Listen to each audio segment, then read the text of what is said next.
नमस्कार साथियों। अलग योझा प्रेमचंद की माधुरी पत्रिका में 1929 में लिखा गया एक कहानी है। तो ये कहानी बहुत अच्छी कहानी है। प्रेम मंजूषा यूपीएससी के सिलेबस में भी है, उसी का एक कहानी है। बहुत बेस्ट कहानी है।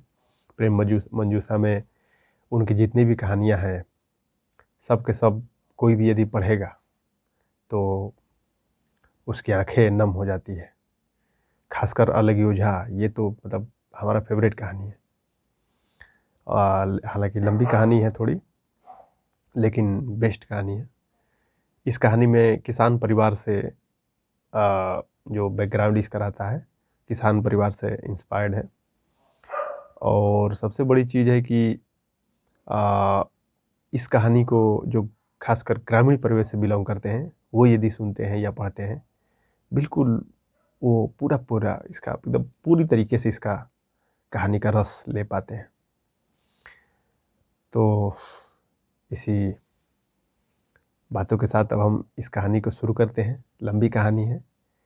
हम ये आशा करेंगे कि आप सब अंत तक सुनेंगे, तभी इस कहानी के बारे में पूरी तरीके से समझ पाएंगे, क्योंकि ये लंबी कहानी है और अंत तक सुनेंगे तब इसका पूरी तरीके से रसोपान कर पाएंगे। तो शुरू होती है। भोला महतो। भोला महतो ने पहली स्त्री के मर जाने के बाद दूसरी सगाई की तो उसके लड़के रघु के लिए बुरे दिन आ गए।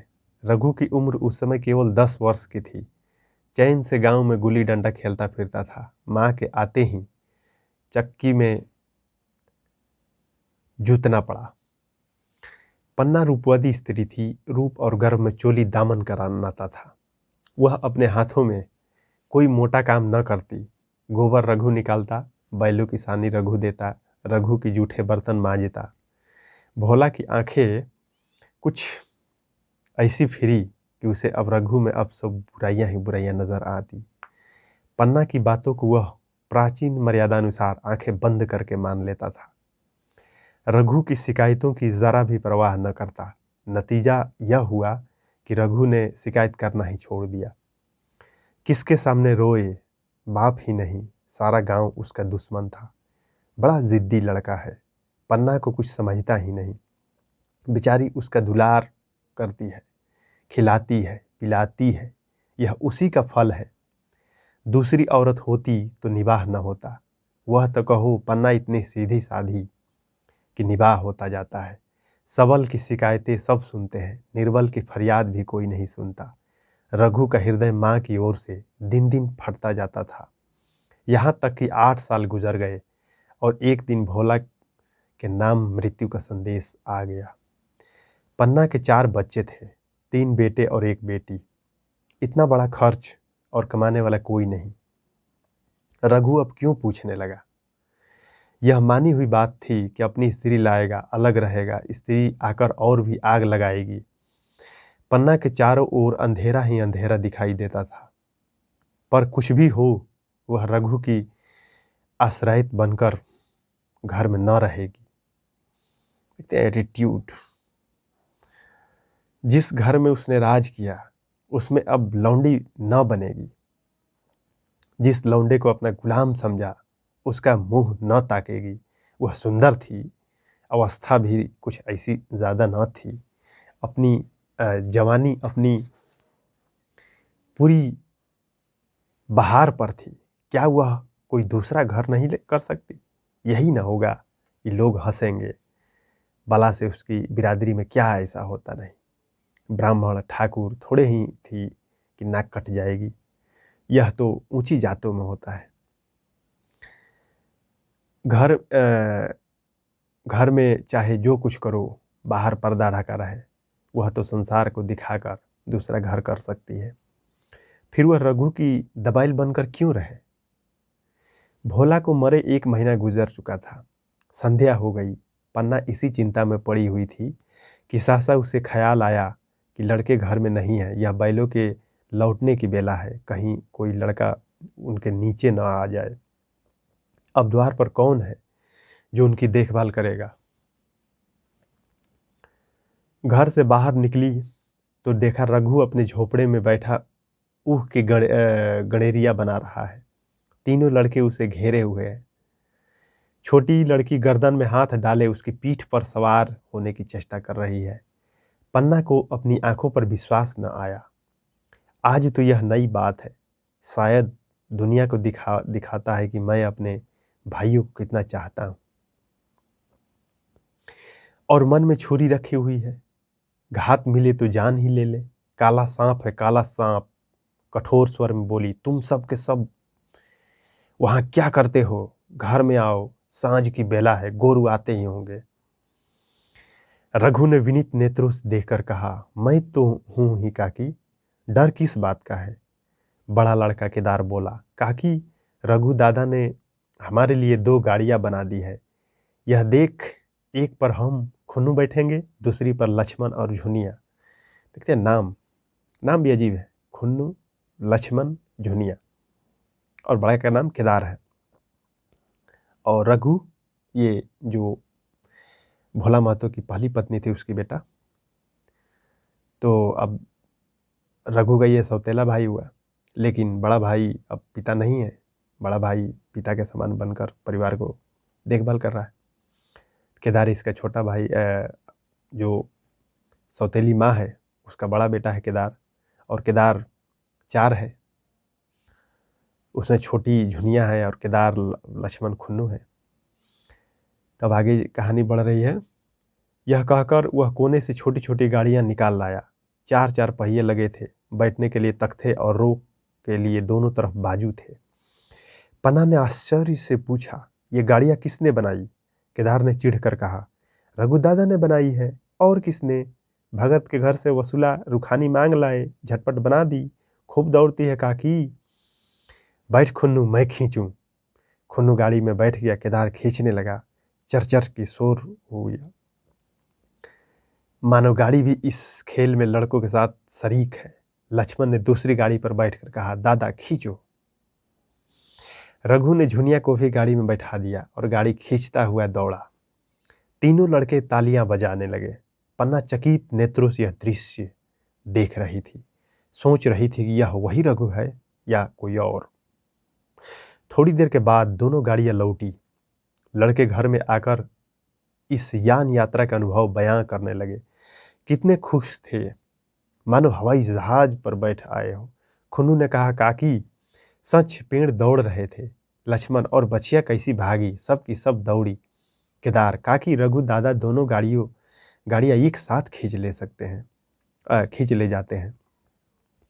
झुनिया सबसे छोटी थी, उसकी व्यंजना शक्ति उछल कूद और नेत्रों तक परिमित थी। तालियां बजा बजा कर नाच रही थी।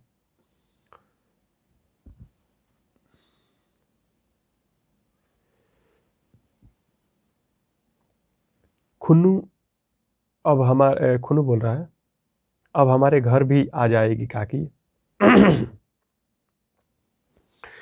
रघु दादा ने गिरधारी से कहा है, हमें एक गाय ला दो। गिरधारी बोला, कल लाऊंगा। केदार, 3 सिर दूध देती है काकी, खूब दूध पिएंगे। इतने में रघु भी अंदर आ गया। पन्ना ने अवहेलना की दृष्टि से देखकर पूछा, क्यों रघु, तुमने गिरधारी से कोई गाय मांगी है? रघु ने क्षमता प्रार्थना के भाव से कहा, हाँ मांगी तो है, कल लावेगा। पन्ना, रुपये किसके घर से आएंगे, यह भी सोचा है? रघु, सब सोच लिया है काकी, मेरी यह मुहर नहीं है। इसके 25 रुपये मिल रहे हैं, 5 रुपये बछिया के मुजरा दे दूंगा, बस गाय अपनी हो जाएगी। देखिए 25 रुपया, आज 25 रुपया की क्या वैल्यू रह गया है। लेकिन उस समय 25 रुपया का गाय हो रही थी। पन्ना सन्नाटे में आ गई। जो सौतेली माँ है, ये सन्नाटे में आ गई। अब उसका अविश्वास मन भी रघु के प्रेम और सजलता को अस्वीकार न कर सका। बोली, मुहर को क्यों बेचे देते हो? गाय की अभी कौन जल्दी है? हाथ में पैसे हो जाएंगे तो ले लेना। सूना सूना गला अच्छा न लगेगा। इतने दिनों गाय नहीं रही तो क्या लड़के नहीं जिए? रघु दार्शनिक भाव से बोला, बच्चों के खाने पीने की यही दीन है काकी। इस उम्र में न खाया तो फिर क्या खाएंगे? मुहर पहनना मुझे अच्छा भी नहीं मालूम होता, लोग समझते होंगे कि बाप तो मर गया, इसे मुहर पहनने की सूझी है। यहाँ से अब धीरे धीरे जो संवेदनात्मक भाव है वो आएगा। भोला महतो तो गाय की चिंता में ही चल बसे। न रुपये आए और न गाय मिली, मजबूर थे। रघु ने वह समस्या कितनी सुगमता से हल कर दी। आज जीवन में पहली बार पन्ना को रघु पर विश्वास आया। बोली, जब गहना ही बेचना है तो मुहर क्यों, मेरी हंसली ले लेना। ये जो हंसली है स्त्रियां लोग का गहना है। इसके बाद है रघु बोलता है, नहीं काकी, वह तुम्हारे गले में बहुत अच्छी लगती है, मर्दों के क्या, मुहर पहने या ना पहने। फिर उसकी सौतेली माँ पन्ना बोल रही है, चल मैं बूढ़ी हुई, मुझे अब हंसली पहनकर क्या करना है, तू अभी लड़का है, तेरा सूना गला अच्छा न लगेगा। रघु मुस्कुरा कर बोला, तुम अभी से कैसे बूढ़ी हो गई, गांव में कौन तुम्हारे बराबर है। रघु की सरल आलोचना ने पन्ना को लज्जित कर दिया। उसके रूखे मुरझाए मुख पर प्रसन्नता की लाली दौड़ गई। तो ये कहानी थी, समझिए कि रघु और पन्ना की, जहाँ तक अब दोनों का प्रेम हो गया है। जो सौतेली माँ इसका पन्ना है और रघु जो सौतेला बेटा था, भोला महतो का बेटा, तो दोनों में लगभग अब माँ बेटा का रिश्ता लगभग कायम हो चुका है। 5 साल गुजर गए। रघु का सा मेहनती ईमानदार बात का धनी दूसरा किसान गांव में न था। पन्ना की इच्छा के बिना कोई काम न करता। उसकी उम्र अब 23 साल की हो गई थी। पन्ना बार बार कहती, भैया बहू को विदा करा लाओ, कब तक नैहर में पड़ी रहेगी, सब लोग मुझी को बदनाम कर दे कि यही बहू को नहीं आने देती। मगर रघु टाल देता था, कहता कि अब अभी जल्दी क्या है, उसे अपनी स्त्री के रंग ढंग का कुछ परिचय दूसरों से मिल चुका था। ऐसी औरत को घर में लाकर वह अपनी शांति में बाधा नहीं डालना चाहता था। आखिर एक दिन पन्ना ने जिद करके कहा, तो तुम न लाओगे, कह दिया कि अभी कोई जल्दी नहीं है। तुम्हारे लिए जल्दी न होगी, मेरे लिए तो जल्दी है, मैं आज आदमी भेजती हूँ। पछताओगी काकी, उसका मिजाज अच्छा नहीं है तुम्हारा वाला से। जब मैं उससे बोलूंगी ही नहीं तो क्या हवा से लड़ेगी, रोटियां तो बना लेगी। मुझसे भीतर बाहर का सारा काम नहीं होता, मैं आज बुला लेती हूँ। बुलाना चाहती हो बुला लो, मगर फिर यह न कहना कि यह मेहरिया को ठीक नहीं करता, उसका गुलाम हो गया है। न कहूँगी, जाकर 2 साड़ियाँ और मिठाई ले आ। तीसरी दिन मुलिया मैके से आ गई। अब ये मुलिया जो रघु की पत्नी है, ये मैके से आ चुकी है। अब मुलिया और पन्ना में टकरार होगा। खैर देखते हैं आगे कहानी। तीसरे दिन मुलिया मैके से आ गई। दरवाजे पर नगाड़े बजे, शहनाइया की मधुर ध्वनि आकाश में गूंजने लगी। मुंह दिखावे की रस्म अदा हुई। वह इस मरुभूमि में निर्मल जलधारा थी। गेहुआ रंग था, बड़ी बड़ी नकीली पलके, कपोलों पर हल्की सुर्खी, आंखों में प्रबल आकर्षण। रघु उसे देखते ही मंत्रमुग्ध हो गया। प्रातःकाल पानी का घड़ा लेकर चलती, तब उसका गेहुआ रंग प्रभात की सुनहरी किरणों से कुंदन हो जाता, मानो उषा की अपनी सारी सुगंध, सारा विकास, सारा उन्माद लिए मुस्कुराती चली आती हो। मुलिया मैके से ही जली भुनी आई थी। अब देखिए, ये जो मुलिया वही सुन ली थी कि मेरा जो हस्बैंड है, पतिदेव स्वामी, उसका माँ तो है नहीं, और उसकी सौतेली माँ उससे खूब काम करवाती है, और छोटे छोटे जो 4 बच्चे हैं, इसी के कमाई से पेट चल रहा है। समझ रहे, संयुक्त परिवार में यही होता है, किसान परिवार में। ये नैहर से ही जली भुनाई आई थी मुलिया, रघु के पत्नी। मेरा सौहर छाती फाड़ कर काम करे और पन्ना रानी बनी बैठी रहे, उसके लड़के रईसजादे बने घूमे, मुलिया से यह बर्दाश्त न होगा। यह किसी की गुलामी न करेगी। अपने लड़के तो अपने होते ही नहीं, भाई किसके होते हैं। जब तक पर नहीं निकलते हैं, रघु को घेरे हुए हैं। जो जरा सयाना हुए पर छाड़ कर निकल जाएंगे। बात भी न पूछेंगे। उस दिन उसने रघु से कहा, तुम्हें इस तरह गुलामी करनी हो तो करो, मुझसे न होगी। देखिए, एक नई क्या कहते हैं, परिवार में कन्या, मूलिया जो परिवार की कन्या है, इसको आते ही देखिए कि किस तरीके से बात उठने लगा कि हमसे गुलामी ना होगा। घर में होता है ना, हमसे इतना आटा ना सनाएगा, इतना रोटी न बेलाएगा, यही सब होता है संयुक्त परिवार में। संयुक्त परिवार मेरा भी परिवार रहा है, हमारा भी ज़िंदगी संयुक्त परिवार में ही बीता है। तो एक संयुक्त परिवार का अपना एक महत्व है और उसे कुछ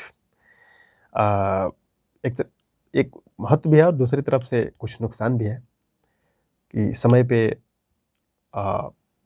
एकल परिवार भी ज़रूरी हो जाता है, अलग अलग होना ज़रूरी हो जाता है, नहीं तो फिर उसके कारण जो विकास है परिवार का वो अवरुद्ध हो जाता है। खैर, संयुक्त परिवार का भी अपना महत्व है। इसमें संयुक्त परिवार को ही प्रेमचंद जी केंद्र में रखकर लिखे हैं इस कहानी को। तो अब देखिए कि कैसे संयुक्त परिवार में फूट होता है कि गुलामी न करेगी। अब रघु बोल रहा है, तो फिर क्या करूं, तू ही बता। लड़के तो अभी घर का काम करने लायक भी नहीं है। मूलिया, लड़के रावत के हैं, कुछ तुम्हारे नहीं है। यही पन्ना है जो तुम्हारे दाने दाने को तरसाती थी, सब सुन चुकी हूँ। मैं लौंडी बनकर न रहूंगी। रुपये पैसे मुझे कुछ हिसाब नहीं मिलता, न जाने तुम क्या लाते हो और तुम वह क्या करती है। तुम समझते हो रुपये घर में ही तो है, मगर देख लेना तुम्हें जो एक फुटी कौड़ी भी मिले। रघु, रुपये पैसे तेरे हाथ में देने लगूं तो दुनिया क्या कहेगी, यह तो सोच। मूलिया कह रही है, दुनिया चाहे कहे, दुनिया के हाथों बिकी नहीं हूं। देख लेना, भाड़ लिख कर हाथ काला ही रहेगा। फिर तुम अपने भाइयों के लिए मरो, मैं क्यों मरूं। देखिए कैसे मतलब चढ़ा रही है। रघु ने जवाब ना दिया। उसे जिस बात का भय था वह इतनी जल्द सिर पर आ पड़ी।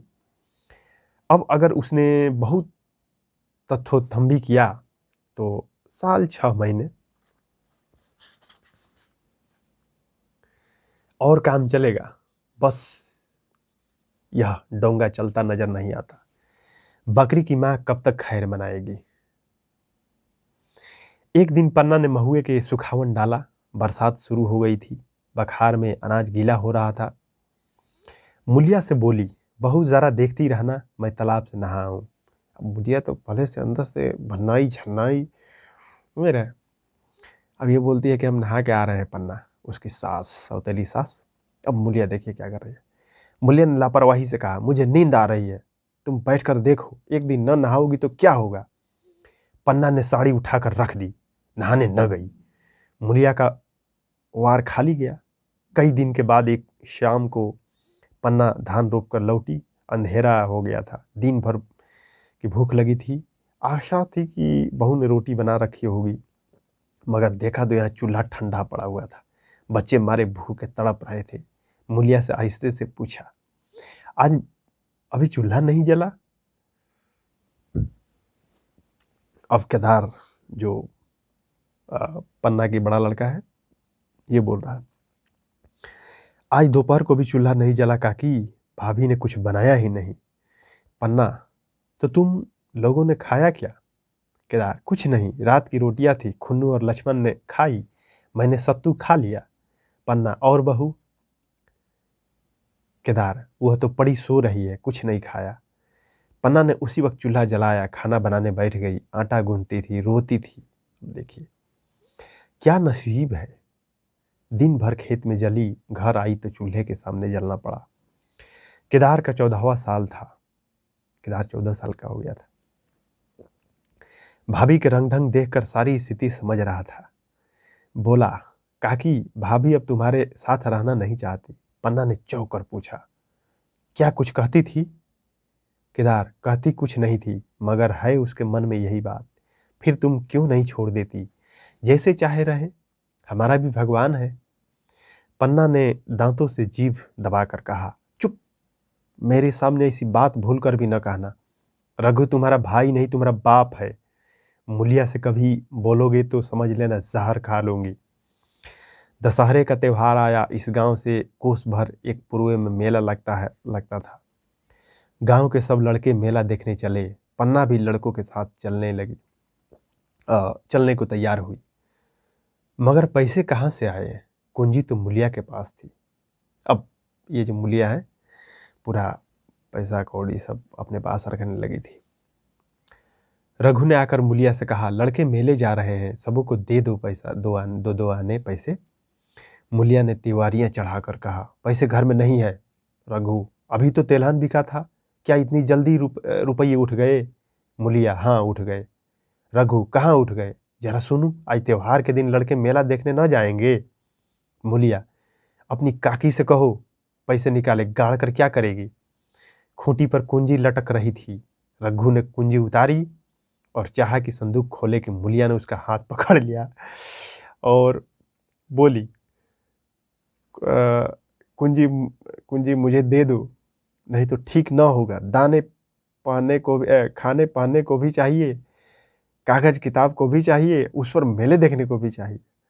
हमारी कमाई इसलिए नहीं कि दूसरे खाए और मूछों पर ताव दे। अब देखिए,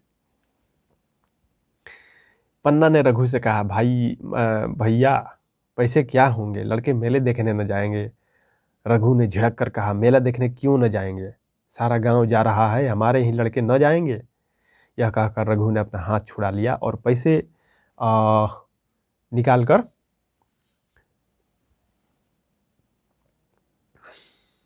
लड़कों को दे दिए। मगर कुंजी जब मुलिया को देने लगा तब उसने उसे आंगन में फेंक दिया। मुंह लपेट कर लेट गई। लड़के मेले देखने न गए। उसके बाद 2 दिन गुजर गए। मुलिया ने कुछ नहीं खाया, पन्ना भी भूखी रही। रघु कभी इसे मनाता कभी उसे, पर न यह उठती न वह। ये जो मेहरी का चक्कर है, देखिए किस तरीके से कहानी शुरू होता है। आखिर रघु ने हैरान होकर मुलिया से पूछा, कुछ मुंह से कह, चाहती क्या है?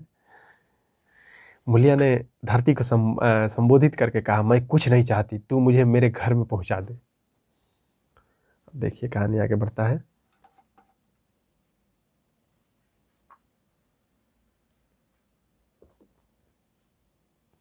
रघु, अच्छा उठ, बना खा, पहुंचा दूंगा।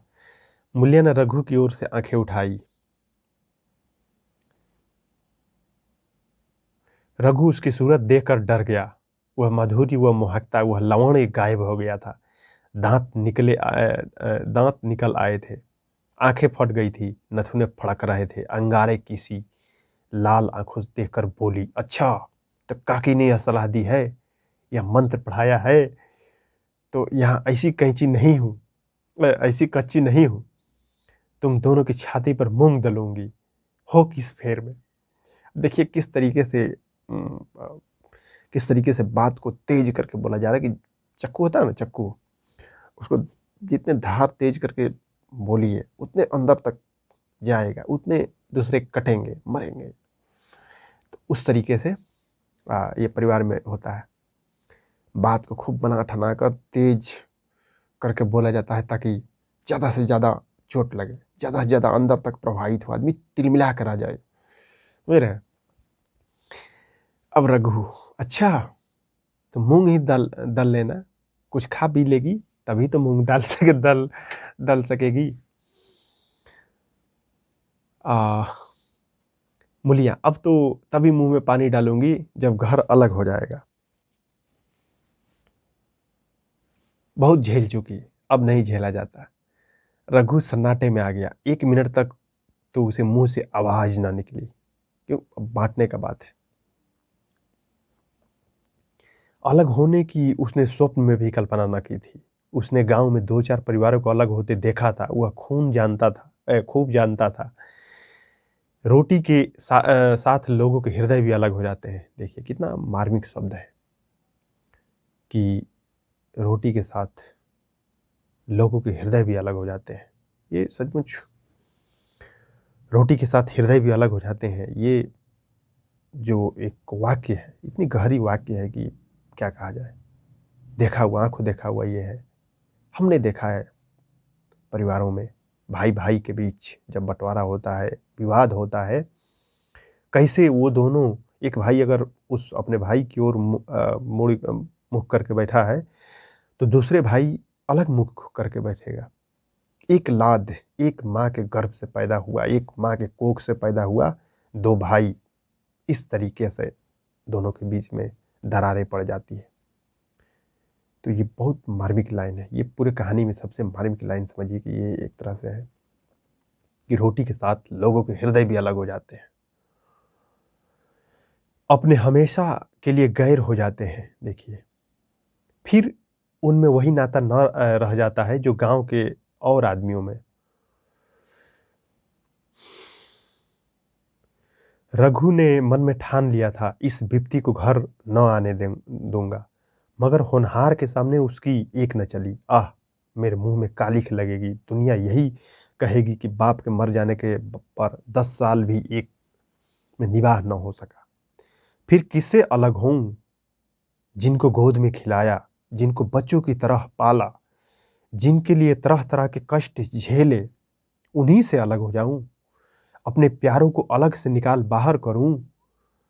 उसका गला फंस गया, कांपते हुए स्वर से बोला, तू क्या चाहती है? मैं अपने भाइयों से अलग हो जाऊं? भला सोच तो, कहीं तुम दिखने दिखने लायक न रहूंगा, कहीं मुंह दिखाने लायक न रहूंगा। मूलिया, तो मेरा इन लोगों के साथ निभाह न होगा। रघु, तो तू अलग हो जा, मुझे अपने साथ क्यों घसीटती है? मूलिया, तो तुम, मुझे क्या तुम्हारे घर में मिठाई मिलती है? मेरे लिए क्या संसार में जगह नहीं है? रघु, तेरी जैसी मर्जी, जहां चाहे रह, मैं अपने घर वालों से अलग नहीं हो सकता। जिस दिन इस घर में 2 चूल्हे जलेंगे, उस दिन मेरे कलेजे के 2 टुकड़े हो जाएंगे। मैं यह चोट नहीं सह सकता। तुझे जो तकलीफ हो वह मैं दूर कर सकता हूँ। माल असबाब की मालकिन तू है ही, अनाज पानी तेरे ही हाथ में है। अब रह क्या गया है? अगर कुछ काम धंधा करना नहीं चाहती, मत कर। भगवान ने तुझे मुझे समाई दी होती तो तुझे तिनका तक उठाने न देता। तेरे यह सुकुमार हाथ पांव मेहनत मजूरी करने के लिए बनाए ही नहीं है, मगर क्या करूं, अपना कुछ बस ही नहीं है। फिर भी तेरा जी कोई काम करने को न चाहे तो मत कर।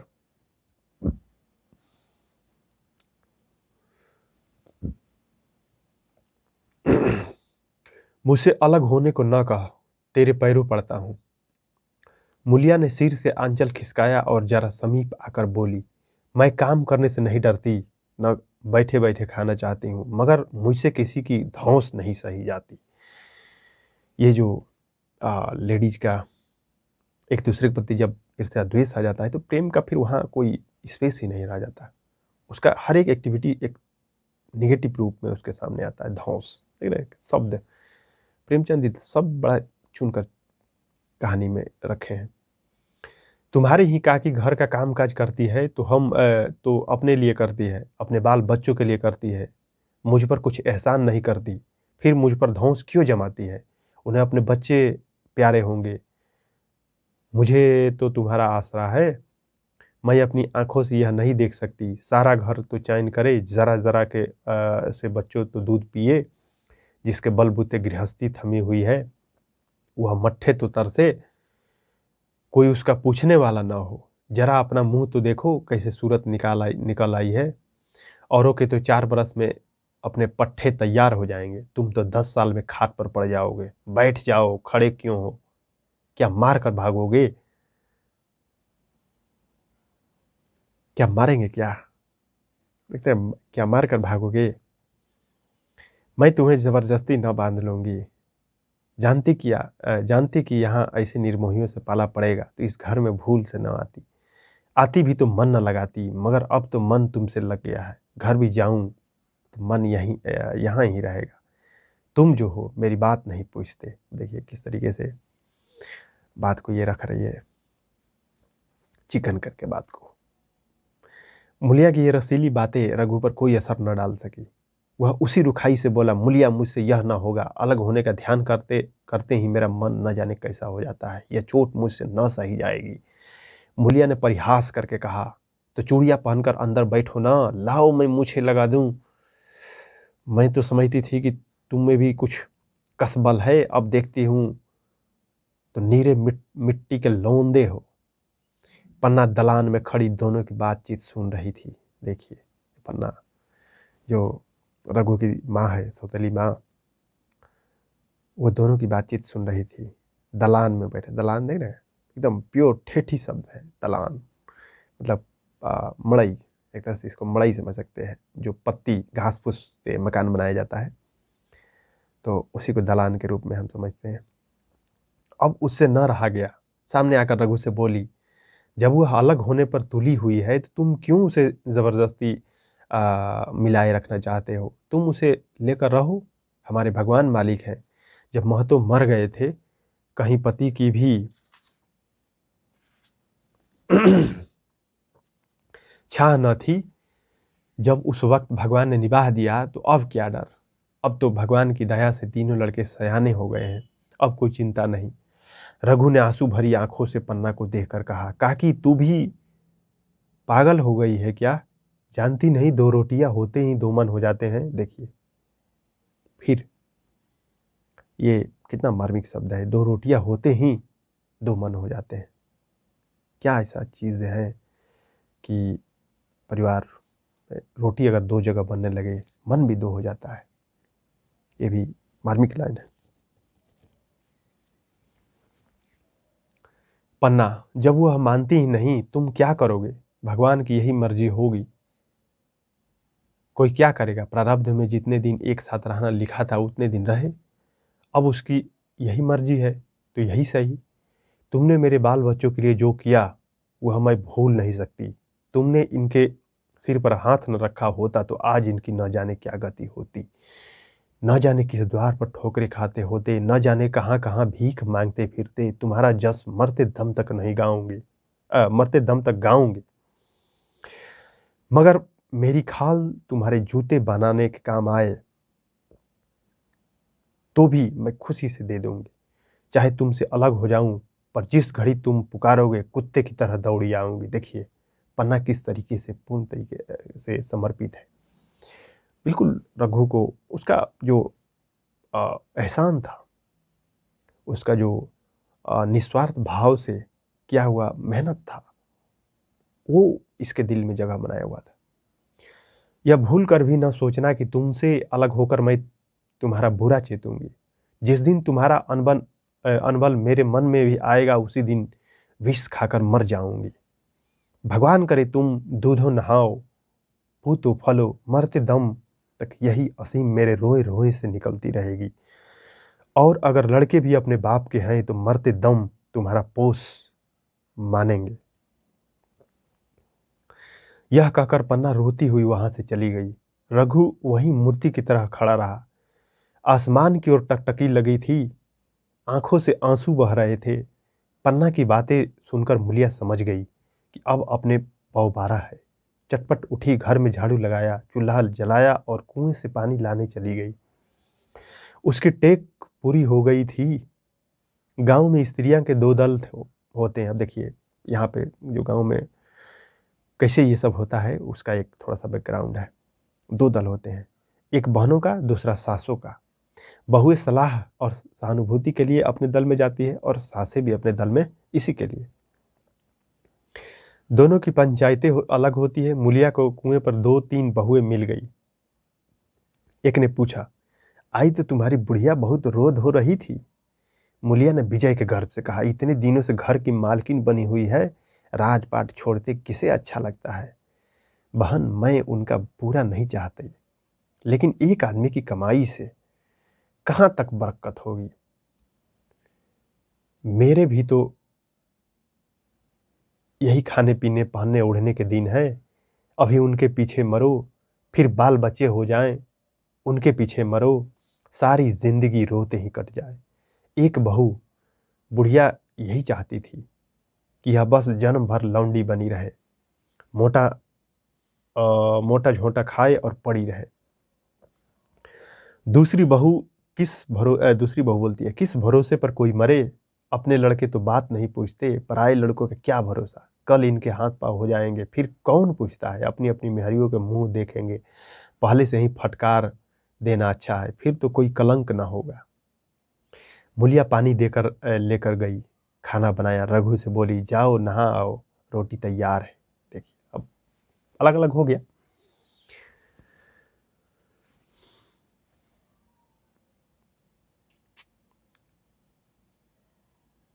रघु ने मानो सुना ही नहीं, सिर पर हाथ रखकर द्वार की तरफ ताकता रहा। मुलिया, क्या कहती हूँ, कुछ सुनाई देता है? रोटी तैयार है, जाओ नहा आओ। रघु, सुन तो रहा हूँ, क्या बहरा हूँ, रोटी तैयार है तो जाकर खा ले, मुझे भूख नहीं है। मुलिया ने फिर कुछ नहीं कहा, जाकर चूल्हा बुझा दिया, रोटियां उठाकर छींके पर रख दी और मुंह ढांक कर लेट रही। जरा देर में पन्ना आकर बोली, खाना तो तैयार है, नहा धोकर खा लो, वह भी तो भूखी होगी। रघु ने झुंझला कर कहा, काकी तू घर में रहने देगी कि मुंह में कालिख लगाकर कहीं निकल जाऊं? खाना तो खाना ही है, आज न खाऊंगा कल खाऊंगा, लेकिन अभी मुझसे न खाया जाएगा। केदार, क्या अभी मदरसे से नहीं आया? पन्ना, अभी तो नहीं आया, आता ही होगा। पन्ना समझ गई कि जब तक खाना बनाकर लड़कों को न खिलाएगी वह खुद न खाएगा, रघु न खाएगा, और खुद भी न खाएगी तब तक रघु नहीं खाएगा। इतना ही नहीं, उसे रघु से लड़ाई करनी पड़ेगी, उसे जली कटी सुनानी पड़ेगी, उसे यह दिखाना पड़ेगा कि मैं ही उससे अलग होना चाहती हूँ, नहीं तो वह इसी चिंता में घुल घुल कर प्राण दे देगा। यह सोचकर उसने अलग चूल्हा जलाया और खाना बनाने लगी।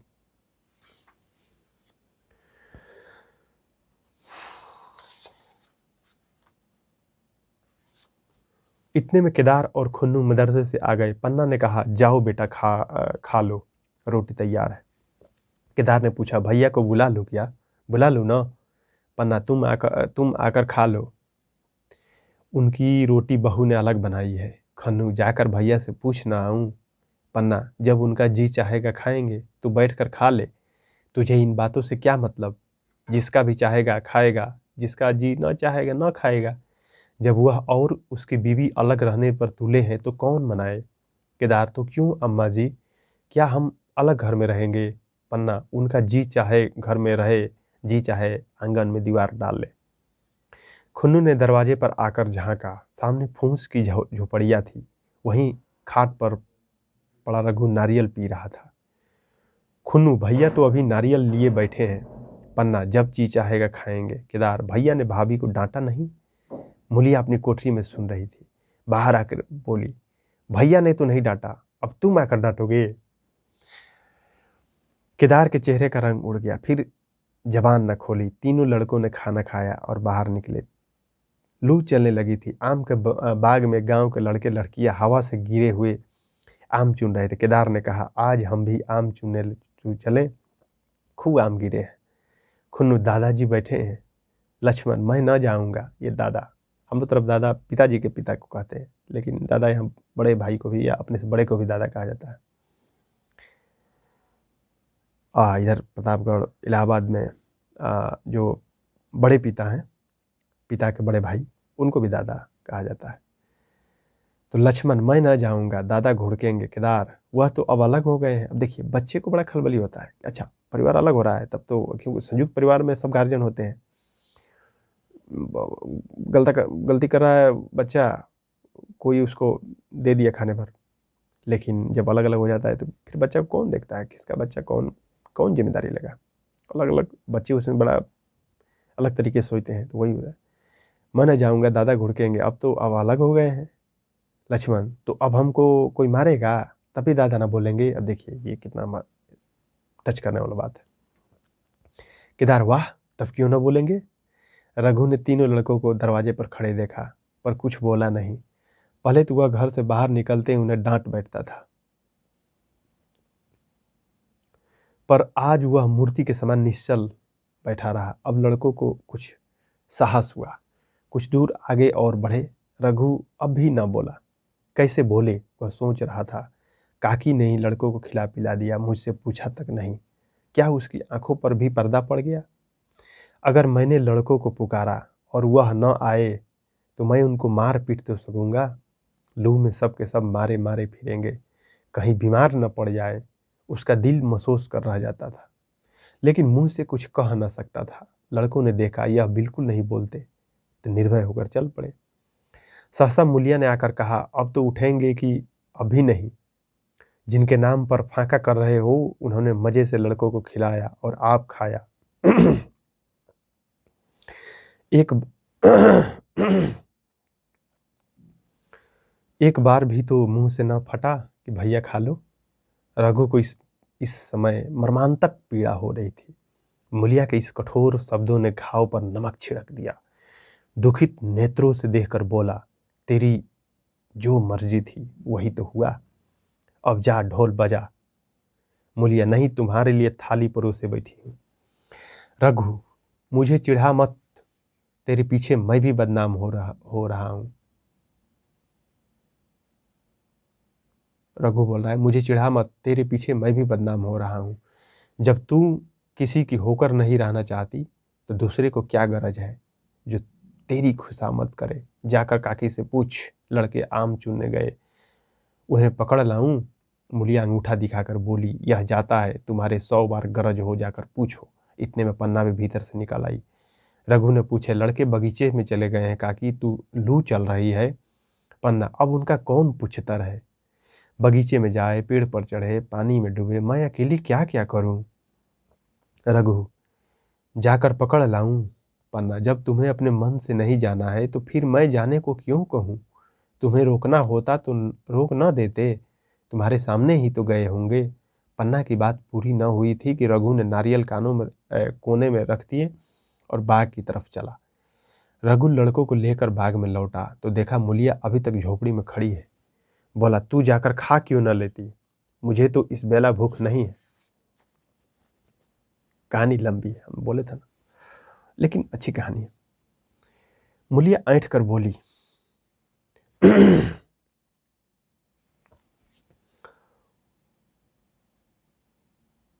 भूख क्यों न लगेगी, भाइयों ने खाया, वह तुम्हारे पेट में पहुंच ही गया होगा। देखिए किस तरीके से फिर से तेज करके बात बोला गया। रघु ने दांत पीस कर कहा, मुझे जला मत मूलिया, नहीं तो अच्छा ना होगा। खाना कहीं भागा नहीं जाता, एक बेला न खाऊंगा तो मर न जाऊंगा। क्या तू समझती है, घर में आज कोई छोटी बात हो गई है।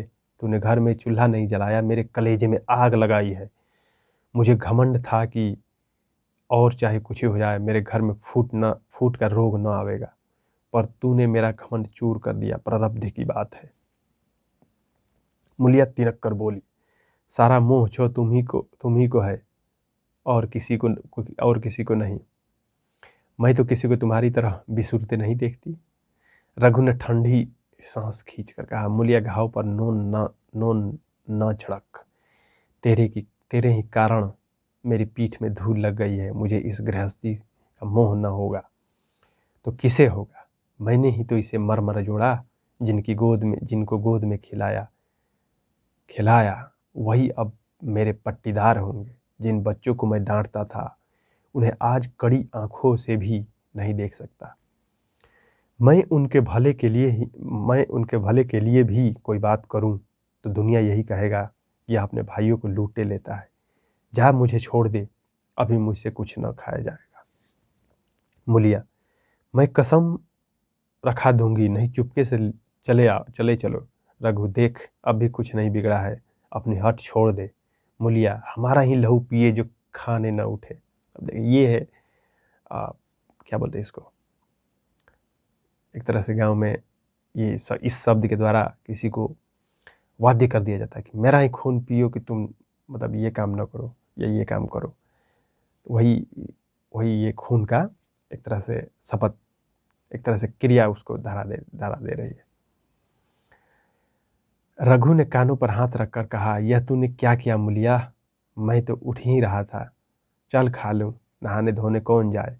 लेकिन इतना कह देता हूँ कि चाहे 4 जगह 6 रोटियां खा जाऊं, चाहे तू मुझे घी के मटके में भी डुबो दे, पर यह दाग मेरे दिल में न मिटेगा, दिल से न मिटेगा। मूलिया, दाग साग सब मिट जाएगा, पहले सबको ऐसा ही लगता है। देखते नहीं हो उधर कैसी चैन की बंसी बज रही है। वह तो मना ही रही थी, किसी तरह सब अलग हो जाए। अब वह पहले किसी चांदी तो नहीं है, जो कुछ घर में आवे सब गायब। अब क्यों हमारे साथ रहने लगी? रघु ने आ, रघु ने आहत स्वर में कहा, इसी बात का तो मुझे गम है, काकी से ऐसा आशा न थी। रघु खाने बैठा तो कौर विष के घूंट सा लगता था। जान पड़ता था रोटियां भूसी की सी है। दाल पानी से लगती थी, पानी भी कंठ के नीचे न उतरता था। दूध की तरफ देखा तक नहीं। 2-4 ग्रास खाकर उठ गया, जैसे किसी प्रियजन के श्राद्ध का भोजन हो। रात का भोजन भी उसने इसी तरह किया। भोजन का क्या, कसम पूरी की। रात भर उसका चित्त उद्विग्न रहा। एक अज्ञात शंका उसके मन पर छाई हुई थी, जैसे भोला महतो द्वार पर बैठा रो रहा हो।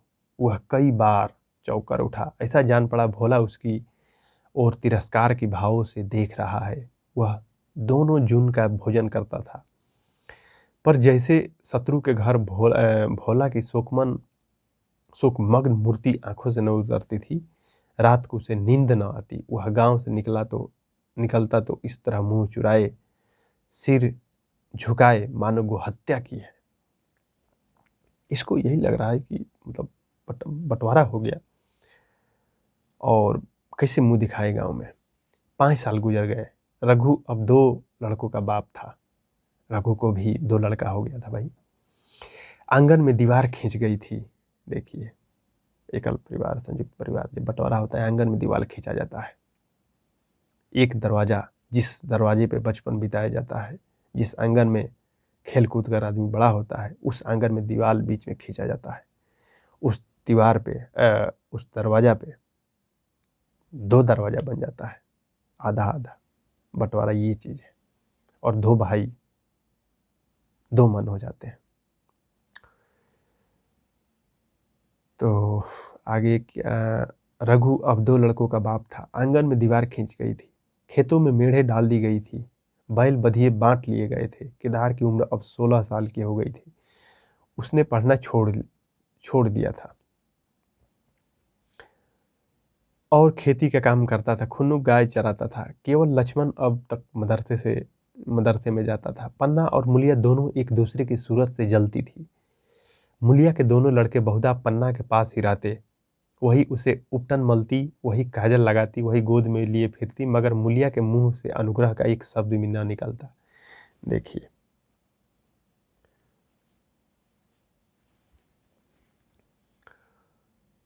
न पन्ना ही इसकी इच्छुक थी। वह जो कुछ करती निर्व्याज भाव से करती थी। उसके 2 लड़के कमाऊ हो गए थे। लड़की खाना पका लेती थी। वह खुद ऊपर का कामकाज कर लेती थी। वह खुद इसके विरुद्ध रघु अपने घर का अकेला था। वह भी दुर्बल, अशक्त और जवानी में बूढ़ा। अभी आयु 30 वर्ष से अधिक न थी, लेकिन बाल खिचड़ी हो गए थे। खिचड़ी समझ रहे ना, आधा काला आधा उजला। कमर भी झुक चली थी। इसे कहते एक मध्यमवर्गीय परिवार, जहाँ एक पौष्टिक भोजन नहीं मिलता है।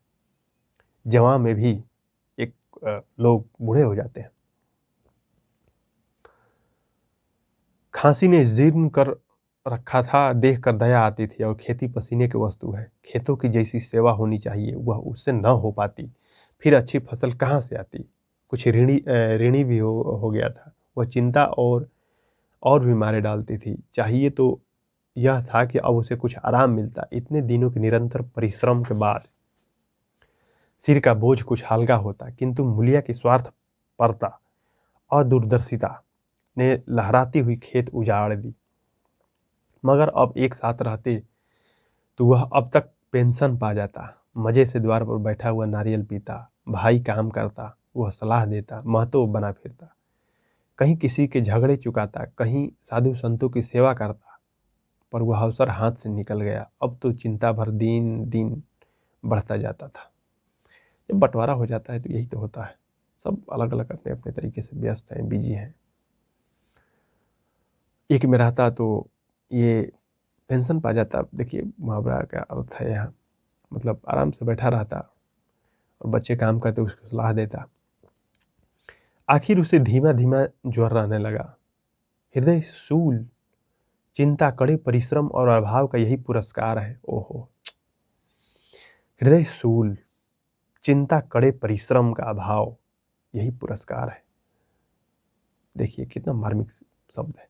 पहले कुछ परवाह न की, समझा आप ही अच्छा हो जाएगा, मगर कमजोरी बढ़ने लगी तो दवा की फिक्र हुई। जिसने जो बता दिया खा लिया। डॉक्टरों और वैद्यों के पास जाने की समर्थ कहाँ, और समर्थ भी होती तो रुपये खर्च कर देने के सिवा और नतीजा ही क्या था। जीर्ण ज्वर की औषधि आराम है और पुष्टिकारक भोजन। न वह बसंत मालती का सेवन कर सकता था, न आराम से बैठकर बलवर्धक भोजन कर सकता था। कमजोरी बढ़ती ही गई। कमजोर जब शरीर हो जाता है, आराम की जरूरत होती है, लेकिन ये तो किसान परिवार को कहाँ से ये संभव था। पन्ना को अवसर मिलता तो वह आकर उसे तसल्ली देती, लेकिन उसके लड़के अब रघु से बात भी न करते। दवा दारू क्या करते, उसका और मजाक उड़ाते। भैया समझते थे कि हम लोगों से अलग होकर सोने की ईंट रख दे लेंगे। भाभी भी समझती थी कि सोने से लद जाऊंगी। अब देखे कौन पूछता है, सिसक सिसक कर न मरे तो कह देना। बहुत हाय हाय भी अच्छी नहीं होती। आदमी उतना करे जितना हो सके, यह नहीं कि रुपये के लिए जान ही दे दे। एक मतलब केदार के मन में चल रहा है कि भैया शायद इसीलिए बांटे।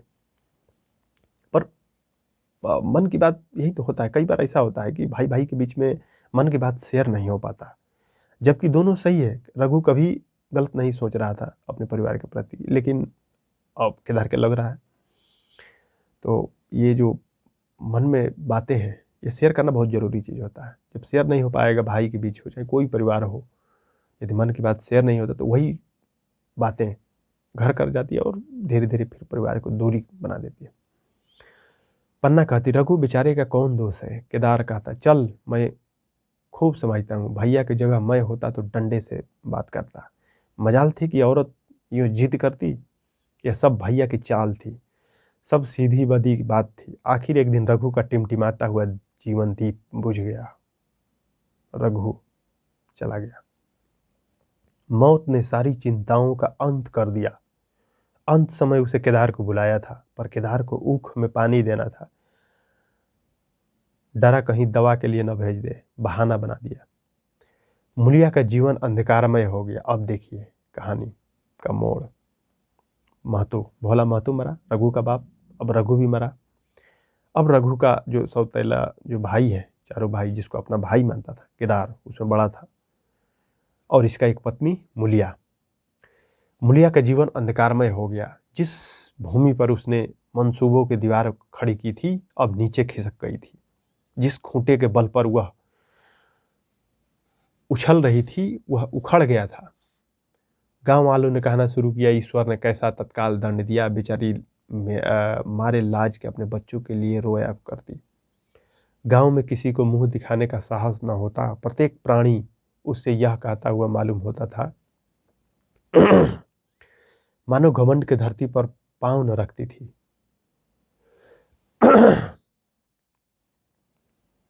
आखिर सजा मिल गई कि नहीं। अब इस घर में कैसे निवाह होगा। वह किसके सहारे रहेगी, किसके बल पर खेती होगी। बेचारा रघु बीमार था, दुर्बल था, पर जब तक जीता रहा, अपना काम करता रहा। मारे कमजोरी कभी कभी सिर पकड़कर बैठ जाता, जरा दम लेकर फिर हाथ चलाने लगता था। सारी खेती तहस नहस हो रही थी, उसे कौन संभालेगा। अनाज की डांठें खलियाने में पड़ी थी, ऊख अलग सूख रही थी। अब अकेली क्या क्या करेगी। फिर सिंचाई अकेले आदमी का तो काम नहीं। 3-3 मजदूरों को कहाँ से लाए। गांव में मजदूर थे ही कितने। आदमियों के लिए खींचतानी हो रही थी, क्या करे क्या न करे। देखते हैं किस तरीके से एक जो कमाने वाला जब व्यक्ति होता है, जब वो खत्म हो जाता है तो उसके परिवार के पास कितनी समस्या आ जाती है। इस तरह 13 दिन बीत गए। क्रियाक्रम से छुट्टी मिली। दूसरे ही दिन सवेरे मुलिया ने दोनों बालकों को गोद में उठाया और अनाज माढ़ने चली। खलिहान में पहुंचकर उसने एक को तो पेड़ के नीचे घास के नरम बिस्तर पर सुला दिया, दूसरे को वहीं बैठाकर अनाज माढ़ने लगी। बैलों को हाँकती थी, रोती थी। क्या इसलिए भगवान ने उसे जन्म दिया था। देखते देखते क्या से क्या हो गया। इन्हीं दिनों पिछले साल भी अनाज मढ़ा गया था। वह रघु के लिए लोटे में शरबत और मटर की घुघनी लेकर आई थी। आज कोई उससे उसके न आगे न पीछे, लेकिन किसी की लौंडी तो नहीं हूं। उसे अलग होने का अभी पछतावा न था। एकाएक छोटे बच्चे का रोना सुनकर उसे उधर ताका तो बड़ा लड़का उसे चुमकार कर कह रहा था, भैया चुप रहो चुप रहो। धीरे धीरे उसके मुंह पर हाथ फेरता था, चुप करने के लिए विकल था। जब बच्चा किसी तरह न चुप हुआ, वह खुद उसके पास लेट गया, उसे छाती से लगाकर प्यार करने लगा। मगर जब यह प्रयत्न भी सफल न हुआ तो वह रोने लगी। उसी समय पन्ना दौड़ी आई, जो इसकी ये बच्चे की दादी थी समझिए कि। दौड़ी आई और छोटे बालक को गोद में उठाकर प्यार करती हुई बोली, लड़कों को मुझे क्यों न दे देती है बहू। हाय हाय, अभी बेचारा धरती पर पड़ा लोट रहा था। जब मैं मर जाऊं तो जो चाहे करना, अभी तो जीती हूं। अलग हो जाने से बच्चे तो अलग नहीं हो गए। मुलिया ने कहा, तुम्हें भी तो छुट्टी नहीं थी अम्मा, क्या करती। पन्ना, तो तुझे यहाँ आने की ऐसी क्या जल्दी थी। डांठ माड़ न जाती, 3 लड़के तो हैं और किस दिन काम आएंगे। केदार तो कल ही मारने को कह रहा था, पर मैंने कहा पहले ऊख में पानी दे लो, फिर अनाज मढ़ना। मढ़ाई तो 10 दिन बाद भी हो सकती है। ऊख की सिंचाई न हुई तो सूख जाएगी। कल से पानी चढ़ा हुआ है, परसों तक खेत में पूर जाएगा, तब मढ़ाई हो जाएगी। मुझे विश्वास न आवेगा। जब से भैया मरे, केदार को बड़ी चिंता हो गई है। दिन में 100 बार पूछता है, भाभी बहुत रोती तो नहीं है। देख लड़के भूखे तो नहीं है। कोई लड़के रोता है तो दौड़ा आता है, देख अम्मा क्या हुआ, बच्चा क्यों रोता है। कल रो कर बोला, अम्मा मैं जानता कि भैया इतनी जल्दी चले जाएंगे तो उनकी सेवा कर लेता। कहा जगाए जगाए उठता था, अब देखती हो पहर रात से उठकर काम में लग जाता है। खुन्नू कल जरा सा बोला, पहले हम अपनी ऊख में पानी दे लें, तब भैया के ऊख में दे लेंगे। उस पर केदार ने ऐसा डांटा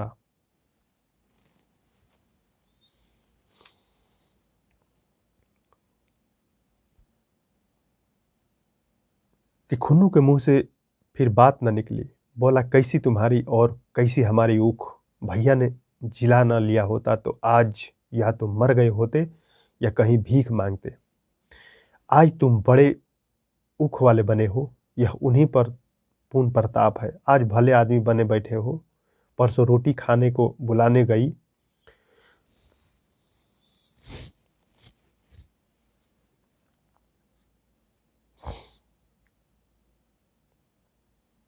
तो मुड़ैया में बैठा रो रहा था। पूछा क्यों रोता है। तो बोला, अम्मा भैया इसी अलगयोजह के दुख से मर गए। नहीं अभी उसकी उम्र ही क्या थी, यह उस वक्त न सुझा, नहीं उनसे क्यों बिगाड़ करते। यह कहकर पन्ना ने मुलिया की ओर संकेतपूर्ण दृष्टि से देखकर कहा, तुम्हें वह अलग न रहने देगा बहू। कहता है भैया हमारे लिए मर गए तो हम भी उनके बाल बच्चों के लिए मर जाएंगे। सचमुच ऐसी कहानी है कि मतलब क्या कहा जाए, कोई शब्द नहीं है। मुलिया की आंखों से आंसू जारी थे। पन्ना की बातों में आज सच्ची वेदना, सच्ची संतावना, सच्ची सच्चिंता भरी हुई थी। मुलिया का मन कभी उसकी ओर इतना आकर्षित न हुआ था।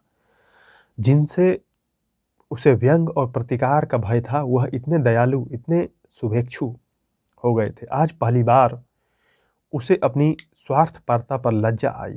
पहली बार आत्मा ने अलगयोजों को धिक्कारा। इस घटना को हुए 5 साल गुजर गए। पन्ना आज बूढ़ी हो गई है। केदार का घर मालिक है। केदार घर का मालिक, केदार ही बड़ा था। मुलिया घर की मालकिन है। खुन्नू और लक्ष्मण के विवाह हो चुके हैं। मगर केदार अभी तक कुंवारा है। कहता है मैं विवाह न करूंगा। कई जगहों से बातचीत हुई, कई सगाइयां आई, पर उसने हामी न भरी। पन्ना ने कंपे लगाए, जाल फैलाए, पर वह न फंसा। कहता औरतों से कौन सुख, मेहरिया घर में आई आदमी की मिजाज बदला। फिर जो कुछ है वह मेहरिया है, माँ बाप भाई बंधु सब पराए हैं। जब भैया जैसे आदमी का मिजाज बदल गया तो फिर दूसरों के क्या गिनती। दो लड़के भगवान के दिए हुए, क्या चाहिए। ये दो लड़के वही रघु के बेटा था। बिना ब्याह किए दो बेटे मिल गए, इससे बढ़कर और क्या होगा। जिसे अपना समझो वह अपना है, जिसे गैर समझो वह गैर है। एक दिन पन्ना ने कहा, तेरा वंश कैसे चलेगा। केदार, मेरा वंश तो चल रहा है, दोनों लड़कों को अपना ही समझता हूँ। पन्ना, समझने ही पर है तो तुम मुलिया को ही अपना मेहरिया समझता होगा। केदार ने झेपते हुए कहा, तुम तो गाली देती हो अम्मा। पन्ना, गाली कैसी, तेरी भाभी ही तो है। केदार, मेरे जैसे लठ कमार को वह क्या पूछने लगी। पन्ना, तू करने को कह तो मैं उससे पूछूं। केदार, नहीं मेरी अम्मा, वह कहीं रोने गाने ना लगे। पन्ना, तेरा मन हो तो मैं बातों बात में उसके मन की था लूं। केदार, मैं नहीं जानता, जो चाहे कर। पन्ना केदार के मन की बात समझ गई। लड़के के लड़के का दिल मुलिया पर आया हुआ है, पर संकोच और भय के मारे कुछ नहीं कहता। उसी दिन उसने मुलिया से कहा, क्या करूं बहू, मन की लालसा मन में ही रह जाती है। केदार का घर भी बस जाता तो मैं निश्चिंत हो जाती। मुलिया, वह तो करने ही नहीं कहते। पन्ना, कहता है, ऐसी औरत मिले जो घर में मेल से रहे तो कर लूं। मुलिया, ऐसी औरत कहाँ मिलेगी, कहीं ढूंढो। अब अंतिम कहानी। पन्ना, मैंने तो ढूंढ लिया है। बड़ी अच्छी, लास्ट में एक तरह से HP हो जाता है, हृदय परिवर्तन। पन्ना, मैं तो ढूंढ लिया है। मुलिया, सच, किस गांव की है। पन्ना, अभी न बताऊंगी, मुदा यह जानती हूँ कि उससे केदार की सगाई हो जाए तो घर बस जाए, केदार की जिंदगी भी सफल हो जाए। न जाने लड़की मानेगी कि नहीं। मुलिया, मुलिया बोल रही है, मानेगी क्यों नहीं अम्मा। ऐसी सुंदर कमाऊं सुशील वर और कहाँ मिल जाता है। उस जन्म का कोई साधु महात्मा है, नहीं तो लड़ाई झगड़े के डर कौन बिना ब्याह रहता है। कहाँ रहती है, मैं जाकर उसे मना लाऊं। मुलिया बोल रही है अपनी सास पन्ना से, सौतेली सास। पन्ना, तू चाहे तो मना ले, तेरे ही ऊपर है। मुलिया, मैं आज ही चली जाऊंगी अम्मा, उसके पैरों पकड़कर मना लाऊंगी। पन्ना, बता दूं, वह तू ही है। मुलिया लजा कर बोली, तुम तो अम्मा जी गाली देती हो। पन्ना, गाली कैसी, देवर ही तो है। मुलिया, मुझ जैसी बुढ़िया को वह क्यों पूछेंगे। पन्ना, वह तुझी पर दांत गड़ाए बैठा है, तेरे सिवा कोई और उसे भाती ही नहीं। डर के मारे कहता नहीं, पर उसके मन की बात मैं जानती हूँ। वह धब्बे के शोक से मुरझाए हुआ मुलिया का पीत बदन कमल की भांति अरुण हो उठा। 10 वर्षों में जो कुछ खोया था, इसी एक क्षण में मानो ब्याज के साथ वही लवणे, वही विकास, वही आकर्षण, वही लोच। इस तरीके से ये कहानी यहाँ पे समाप्त होता है। फिर केदार और मुलिया दोनों का शादी का बात आ जाता है। तो इसमें देखिए, किसान परिवार का कहानी है। इसमें किस तरीके से एक किसान में बंटवारा हुआ और फिर एक हुए। खैर, एक अच्छी लंबी कहानी हो गई, लगभग घंटा भर का वीडियो बन गया। तो शुरू से अंत तक यदि आप सब सुने होंगे, सचमुच बहुत ही संवेदनात्मक कहानी है। आंखें नम हो जाती है, क्या कहूँ। जब जब मैं पढ़ता हूँ तो अपने को रोक नहीं पाता। तो ऐसी कहानी ही है, टच कर जाती है। और इसके साथ और भी जितनी कहानियाँ हैं उसमें भी इसी तरीके से। खैर, आप सब इतनी लंबी समय से सुने इस कहानी को, आप सभी को बहुत बहुत धन्यवाद, शुक्रिया।